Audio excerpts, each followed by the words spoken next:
What's up, everybody? Welcome to Podcast Now Plus. I'm Alex, and in this video, want to talk about Banishers, Ghosts of New Eden, probably one more time, I guess, unless something, big happens with the franchise. But I want to talk about the two characters of Red and Antea. And this is something I've said, on Twitter, and I've talked about the story of this game being elite. I want to just give these two characters their own video, just to kind of gush about them, because they are elite. And I would say I prefer Red, but I mean, at this point, you're comparing, you're comparing really good characters with other really good characters. I think I would just say I like Red more, probably, and I gotta be honest, probably because he talks more. He is, with Antea kind of taking a back seat in several instances, let's say, Red is the lead, I would say, at least in conversation, right?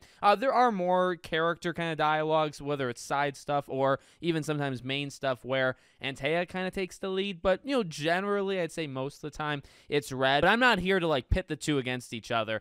Honestly, I think this game should win awards, and I mean the Game Awards, at the end of the year. But I just kind of hope people really appreciate what we got here. And I mean, look, you can have whatever opinion you want. I'm not saying you have to, love the game. But I mean, from my opinion, I think the story is really, really well written. It does, like I've said before, even in my review, there's some times where it gets a little less engaging, some dragging your kind of feet moments, and maybe the game is a little bit too long. But the major story beats are so good, and these two characters are such good leads. And I think what really stands out about the two of them is really their relationship with each other. Obviously, we can go into spoilers and even discuss the ending.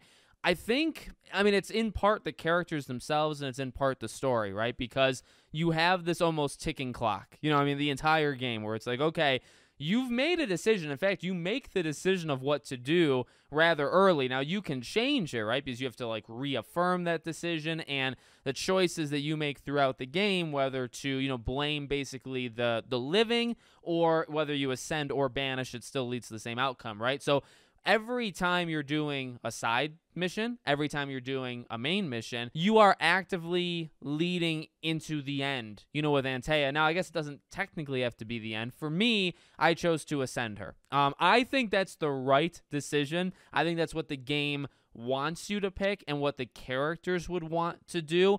Granted, I did not watch, cutscenes of the reverse, so it is possible, but just all the indicators, especially when, Antea was alive, right? All indicators were they wanted you to do that. So I guess I bring that up because that is important, right? Because throughout the entire game, that's coming. You know what I mean? That's at the end of the road. And I liken that to Life is Strange, but almost in reverse, right? Because you don't necessarily know that's coming with Life is Strange, where you have to make a choice of one person, Chloe, or the entire town. In this, you choose rather early what you're doing with her, and you can kind of go throughout the entire game of saying, all right, well, I'm going to bring her back. She's going to come back. Or you go through the entire game kind of as a bittersweet moment, right? Where it's this is the swan song. This is the end of these two characters. And, again, I'm spending so much time talking about it because they just, I think, lean into that so well. This is and I think I saw in a comment, I don't watch Dreamcast Guy, but I saw a comment that talked about him. He had said that, I think he said at least, right, that these are two of the most believable,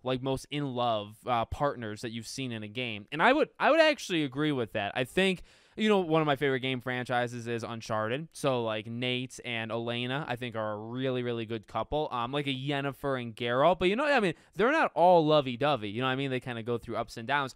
In terms of just this relationship with each other, two people, it is actually kind of hard to find somebody, at least off the top of my head right now. There's all sorts of different relationships. So I guess this specific one, you got to find comparables. And again, as of right now, it is actually hard to come up with ones that are maybe better than it. And I will say, when I mentioned, sometimes it's lovey-dovey, sometimes it's not.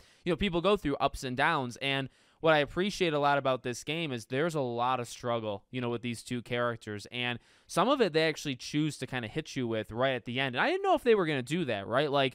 There's a lot that's left kind of open throughout, the beginning and middle of the game. And it's how is Antea really processing this, right? Because, in the beginning of the game, it seems like she freaking hate ghosts, right? She just despises them, right? And, I mean, that's maybe, the wrong vibe, but she definitely comes off very aggressive. And then she becomes one. So it's all right, well, how is she wrestling with, literally being dead? And I think because you play as Red, you're more in the, or at least I was, right? You're more in the mindset of, okay, this is about, like, for me at least, my decision making, I'm going to make things right, and you lose this partner of yours, and, you want her back, but what's right. Like, letting her go is the right move, and there's that sadness, that kind of comes with it, but the bond is so strong between them, but you play as him, and you hear him talk, again, more than her, so that's kind of your focus, and then, like, Antea kind of swoops in at the end, and is like, hey, you know why I'm here? It's because I resent you, partially, right? She says, like, in part, I resent you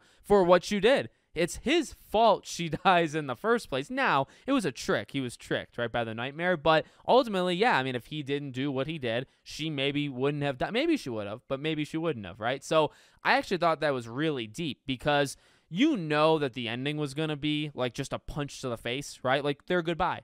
You knew it was going to be sad, or at least I knew it was going to be sad. But to kind of tie up loose ends where, again, like what he's wrestling with. He's wrestling with, well, what am I going to do when I'm alone? And in fact, he talks about that, right? Now, there's the acting. And again, like I'm mainly, I guess, talking about the writing and like the progression of these characters. The acting is just freaking legendary, right? From beginning to end. These two are such good actors. And I guess they are in other stuff. I don't think they're the most famous people in the world. And that's okay. But I definitely want to see them in more things because I think they do a great job. But, Red, again, you kind of understand him a little bit more. He's in the forefront because he's just always there. And that, again, the kind of wrestling with, well, what am I going to do when you're gone? And he brings that up. He brings that up kind of all the time where it's like, hey, like this is going to suck. This is going to be really tough for me. And it's like, yeah, I'm with him.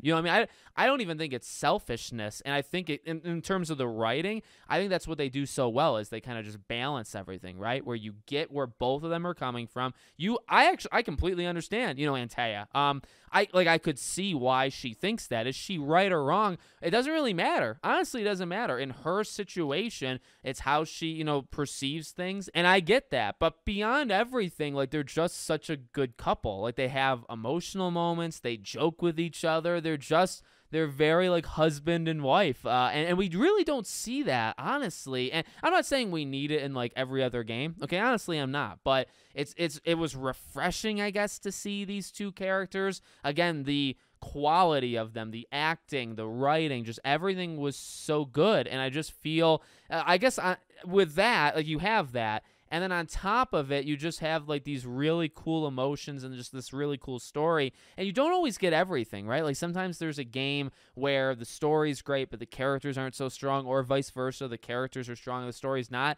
Everything works really well here. I think it's because they're kind of tied together, right? Like their relationship and their journey and eventually their goodbye, right? At least for me, that is such a big part of the story. And it's like I said, you're always kind of thinking about it because everything kind of ties into it. In fact, many of the side missions, because they're haunting cases, right? Like a lot of these stories that the game tells, even not the main story, but the side stories is a lot about loss. These people that, again, morally gray, like they're not all perfect people. I think Red and Antea are a little bit more like functionally solid than these people. But, a lot of them, or at least some of them, like maybe they loved the person that died and they're haunting. And I mean, there's all these different situations from all these different haunting cases you see, but you can always kind of draw a parallel back where it's like, oh, like you kind of know what some of them are feeling like because maybe these two characters are going through it too, right? So I just feel like everything ties together really well, that it's not just good characters and then like a mediocre story.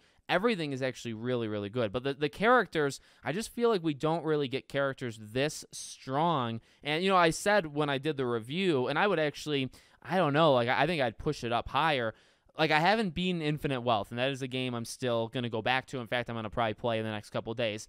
Ichiban, I think, is a phenomenal character. Kiryu is one of the greatest characters in gaming, okay? I really believe that. So could one of them in the second half, because I'm about halfway through Infinite Wealth, could one of them be the best character, of the year? Probably. But if it's not them, I think I gotta give it to, Red. Like, at least Red, right? I haven't played Persona 3 Reload. I know, obviously, I played 4 and 5 of Persona. They have such amazing characters, so I would not doubt that there's characters in Persona 3 that could maybe be it. But beyond that, I don't really know who else would be in the running. And you got Final Fantasy, like you could definitely maybe Aerith, Tifa, Cloud, Barret, right? There's a couple of them that maybe would be the best character. But like Hellblade, so maybe like Senua. I don't know. I just want to kind of give these people a chance. I mean, I want to almost make the case for why they should already win. Best characters, and they should share it. They should share it. I think both of them would deserve it. But you know what? That's the good thing with having your own opinion and not relying on awards. Okay, to be fair, right? I can believe these are great characters. I can put them high up in my ranking, and I believe I'd be talking about these two for years. 2, 3, 4 years, I might be mentioning them when I come up with some of my favorite characters in gaming, and I think I will, because right now they are. I mean, they really stand out, and I just beat the game, so it's kind of fresh in my mind, but I think they're so strong that years from now, we're going to be looking back and say, much like even I do with Max Caulfield, right? She's one of my favorite characters ever created in the game. So I hope that I can do that, and I think I will do that for these characters. Let me know what you guys think. Make sure you guys are subscribed, bell icon turned on. I hope to see you all on the next one.